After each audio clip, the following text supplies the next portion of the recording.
How to install the Opera Mini Fast web browser on the Samsung Galaxy S24 series.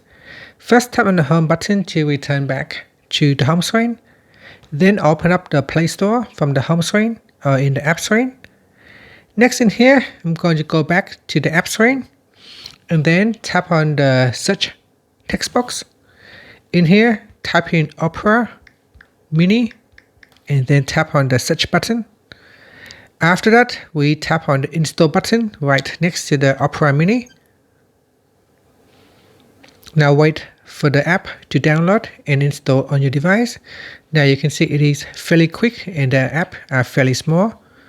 So thus the installation is fairly fast.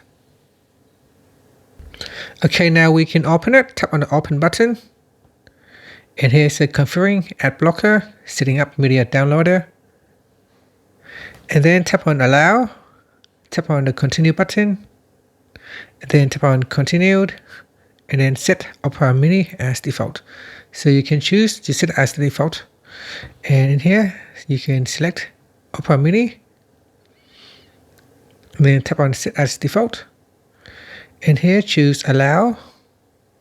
And that's it. So now we have got it started. So you can open up Google, Facebook, or whatever that you want to use your Opera web browser for.